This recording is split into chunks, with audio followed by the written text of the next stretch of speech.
Bonjour à tous, aujourd'hui je vais vous montrer une série d'exercices visant à soulager la douleur lombaire. Donc lorsqu'on a mal au dos, c'est très bien de prendre des anti-inflammatoires, mais c'est tout aussi bien de venir réparer son corps par le mouvement. Donc je vais vous montrer une série d'exercices qui devraient vous soulager.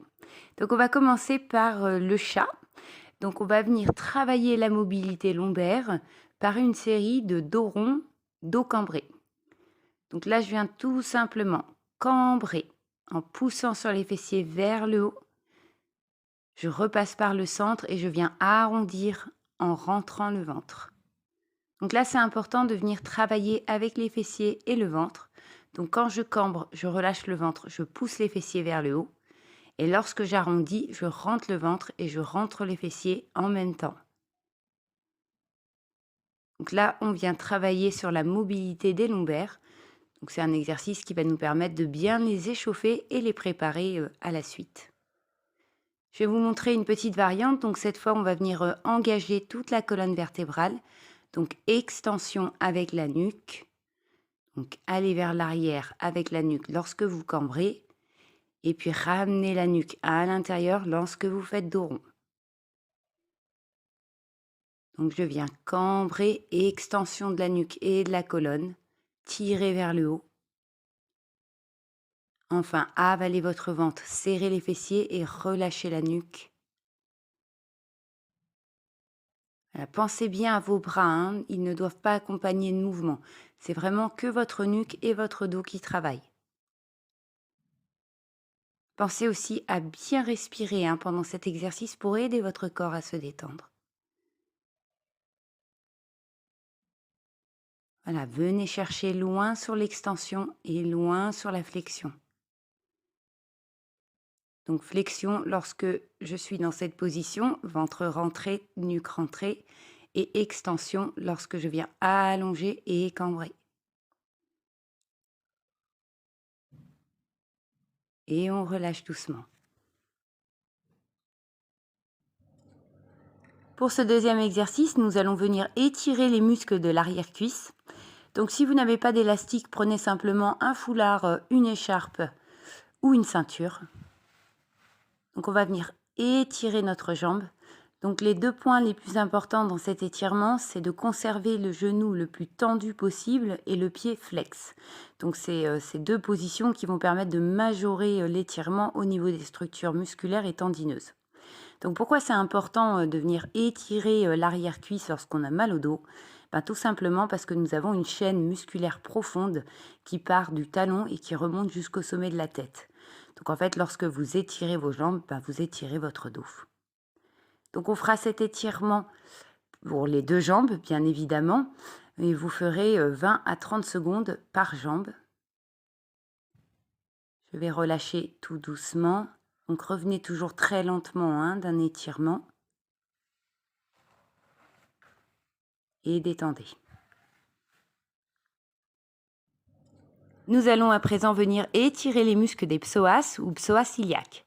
Donc on va placer une jambe en avant en appui et puis on va venir descendre avec l'ensemble du corps. Donc descendez bien avec l'ensemble du corps, pas seulement le dos. Normalement, vous devez sentir l'étirement sur la jambe à l'arrière. Donc c'est très important de conserver le dos droit pendant cet étirement. Donc si on incrimine souvent les psoas dans la douleur lombaire, c'est tout simplement à cause de leur trajet. Donc en fait, ils prennent naissance dans la région lombaire, ils passent ensuite par la hanche et ils terminent leur trajet vers l'intérieur de la cuisse. Donc quand on a tendance à passer beaucoup d'heures assis, en fait on vient comprimer ce muscle qui, à force, finit par se rétracter. Lorsque ce muscle perd un petit peu de sa longueur, il va venir majorer la courbure lombaire en venant tirer le corps vers l'avant. Donc c'est ça qui provoque la douleur lombaire. Donc c'est très important de venir à l'opposé de la position assise, c'est-à-dire étirer nos psoas en extension plutôt que de les amener systématiquement en flexion. Donc bien évidemment, vous ferez le même travail pour l'autre jambe. Et essayez de rester 20 à 30 secondes sur cet étirement. Et on revient doucement.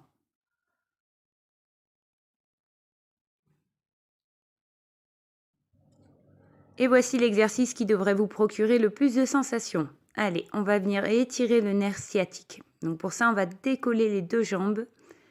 Et donc, on va venir croiser une jambe sur l'autre. Donc, on va poser le talon contre le genou opposé. Donc, j'essaye de pousser ma jambe croisée vers l'en dehors.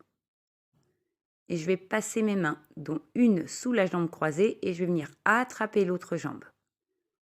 Avec mon coude, je viens pousser ma jambe croisée vers l'en dehors, et avec mes mains, je ramène l'autre jambe vers moi. Donc, je décolle les jambes, je viens poser mon talon contre mon genou. Je pousse ma jambe vers l'en dehors pour majorer l'étirement. Avec mes mains, je vais venir attraper l'autre jambe et je vais caler un coude sur mon genou. Avec mon coude, je viens pousser mon genou vers l'extérieur et avec mes mains, je ramène la jambe vers moi. Donc, il faudra maintenir cet étirement 20-30 secondes. Donc, c'est bien de venir étirer le nerf sciatique lorsqu'on a des douleurs dans le dos. Tout simplement à cause de son trajet. En fait, le nerf sciatique, il perfore un muscle qu'on appelle le muscle piriforme. C'est un muscle qui se trouve dans les fessiers. Donc, il arrive parfois que ce muscle soit contracté. Et donc, lorsqu'il est rétracté, il vient tout simplement appuyer sur le nerf sciatique. Et donc, il déclenche la douleur dans la région lombaire et parfois aussi dans la fesse. Donc, c'est ce qu'on appelle une sciatique tronquée. Donc, en faisant cet exercice, vous allez venir drainer le nerf sciatique et donc ça va vous aider à soulager la douleur s'il s'agit de la sciatique. Donc, bien évidemment, vous ferez ce même travail sur les deux jambes, même s'il n'y a qu'un seul côté qui fait mal. Enfin, déroulez doucement et relâchez. Pour ce 5e exercice, nous allons venir travailler sur l'extension de la colonne vertébrale. Donc, on va venir placer les mains à la hauteur de la poitrine et placez les coudes contre vous. Gardez-les vers l'arrière. Regardez droit devant vous et on va venir tout simplement pousser pour décoller le buste et redescendre. Donc là, on va faire une série de répétitions comme ça d'extension pour préparer notre corps à l'étirement. Donc si vous n'êtes pas très souple, allez à la hauteur que vous pouvez. Donc le point le plus important dans cet exercice, c'est vraiment de conserver votre pubis plaqué au sol. Donc si vous n'êtes pas du tout à l'aise avec les répétitions, je vous invite tout simplement à rester dans cette position, qui est déjà une position d'extension de la colonne vertébrale. Mais si vous êtes à l'aise, on va tout simplement continuer les répétitions ensemble. Donc là, on va venir pousser toujours sur l'extension. Donc au fil des répétitions, j'essaye de majorer l'extension, c'est-à-dire j'essaye d'aller de plus en plus haut. Donc toujours pubis au sol, surveillez bien. Donc c'est bien de venir travailler aussi sur l'extension de la colonne vertébrale. Donc je sais que lorsqu'on a mal au dos, on a tendance à privilégier les exercices en flexion, c'est-à-dire plutôt chercher à arrondir le bas du dos. Ça, c'est très bien, mais ça ne fait qu'étirer les muscles. Si vous voulez travailler vraiment sur l'ensemble de votre colonne, il faut plutôt travailler sur la mobilité de la colonne. Et donc, la colonne vertébrale, dans sa mobilité, elle est capable de flexion, aussi d'extension, d'inclinaison et de rotation. Donc, lorsqu'on a mal au dos, c'est bien de venir travailler sur l'ensemble de la mobilité du dos. Donc, une fois que vous êtes prêt ou prête, vous maintenez tout simplement cette position 20 à 30 secondes. Et essayez d'allonger loin par la tête, c'est-à-dire imaginez que vous êtes suspendu par la tête et vous venez tirer par la tête pour allonger encore plus votre colonne. Et redescendez tout doucement en déroulant vertèbre après vertèbre.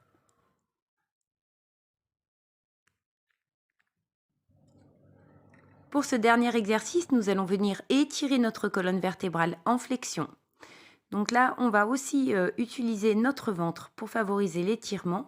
Donc pensez à bien rentrer le ventre lorsque vous descendez. Donc c'est vraiment le fait de rentrer le ventre qui va permettre d'étirer les lombaires. Surtout, n'étirez pas avec le haut du corps. Je sais qu'on a tendance à vouloir tirer par les bras, mais c'est vraiment par le bas qu'on descend. Donc je viens enrouler et dérouler ma colonne vertébrale et j'utilise mon ventre. Donc je rentre le ventre, j'enroule et je déroule par le ventre. J'enroule et je déroule par le ventre. Et à chaque fois que je descends, je rentre le ventre. La nuque, elle aussi, accompagne le mouvement. Donc là, on vient faire 4-5 répétitions comme ça pour bien aider notre corps à se détendre. Et on vient maintenir l'étirement quelques secondes. Donc pensez à vraiment bien descendre avec le bas du ventre. Rentrez le ventre vraiment pour majorer l'étirement. Et respirez bien pour aider votre corps à se détendre. Donc si vous sentez que vous êtes un petit peu verrouillé, vous repartez tout simplement sur une deuxième série. Allez, on y va. On va faire encore quelques répétitions pour aider notre corps. Donc plus vous répétez un mouvement, plus vous chauffez les muscles et plus votre corps va s'assouplir. Et à nouveau, j'attrape et je maintiens. Pareil, je reste 20-30 secondes. On essaye de garder les genoux le plus tendus possible. Donc pour les pieds, vous pouvez les garder en pointe ou les placer en flex. Donc ça, c'est des exercices, vous pouvez voir ces exercices vraiment comme un traitement. Donc comme je vous le disais au début de la vidéo, c'est très bien de prendre des anti-inflammatoires quand on a mal au dos, mais il ne faut pas oublier que votre corps, lui, est largement capable de se guérir par le mouvement.